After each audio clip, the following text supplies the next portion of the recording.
മഞ്ചാടി ചേട്ടൻ ഒരു GS പോലും പറഞ്ഞില്ലല്ലോ. എന്തിനു പറയണം? ഒരു വിജയവും മദ്യം കഴിച്ച് ആഘോഷിക്കാറില്ല ഞാൻ.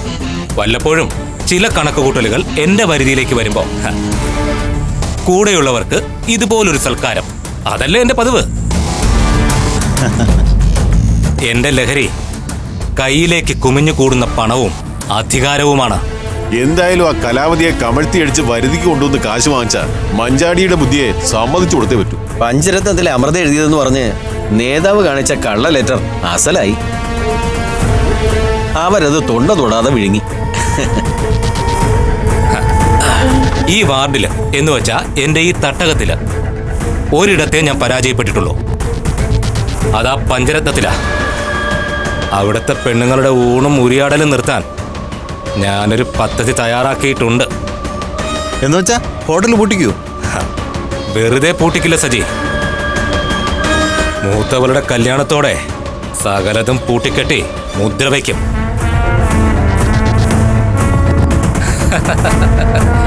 കീഴാധാരവും മേലാധാരവും മുന്നാധാരവും ഒക്കെ സർവേ പട്ടികയിൽ വരുത്തും ഞാൻ.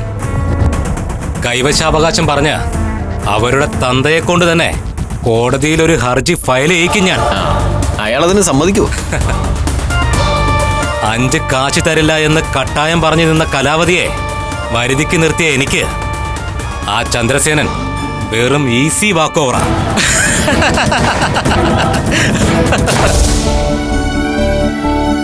അമൃതേച്ചിയുടെ കല്യാണം ഉടനെ ഉണ്ടാവുക ചേച്ചി?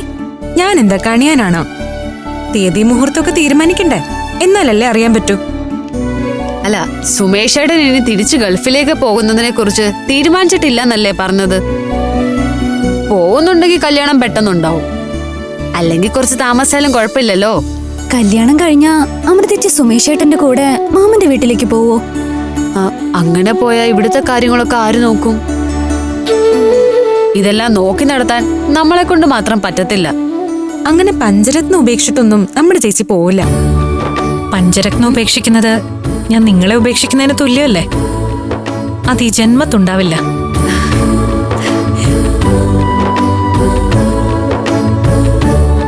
നമുക്ക് തുണയായി ആണൊരാള് കൂടെ ഉണ്ടാവണമെന്നല്ലേ നിങ്ങൾ പറഞ്ഞത്? അതിനു വേണ്ടിട്ടാ പെട്ടെന്നൊരു കല്യാണത്തിന് ഞാൻ സമ്മതിച്ചു തന്നെ. അപ്പൊ കല്യാണം കഴിഞ്ഞാ സുമേഷേട്ടൻ ഇവിടെ വന്ന് താമസിക്കോ? ഇപ്പൊ അതൊന്നും ഓർത്ത് തല പുണ്ണാക്കണ്ട. ഞാൻ ഇവിടെ തന്നെ ഉണ്ടാവും. എല്ലാ സഹായത്തിനും സുമേഷേട്ടനും ഉണ്ടാവും നമ്മുടെ കൂടെ. കാര്യങ്ങളെല്ലാം ഞാൻ സുമേഷേട്ടനോട് പറഞ്ഞിട്ടുണ്ട്. അല്ല, എന്നിട്ട് എന്ത് പറഞ്ഞു? എന്റെ അനിയത്തിമാരെ വിട്ട് ഞാൻ എങ്ങോട്ടും വരില്ല എന്ന് പറഞ്ഞു. അത് സുമേഷേട്ടൻ സമ്മതിച്ചോ?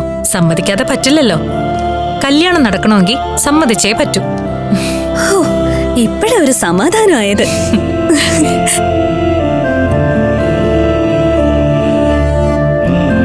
നീ എന്താടി മിണ്ടാതൊരു മുനിയെ പോലെ ഇരിക്കുന്ന?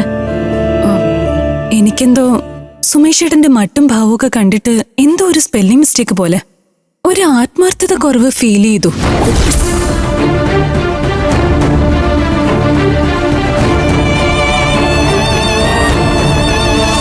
ഇത് ചെറിയൊരു ബിൽഡിംഗ് അല്ലേ അമൃത?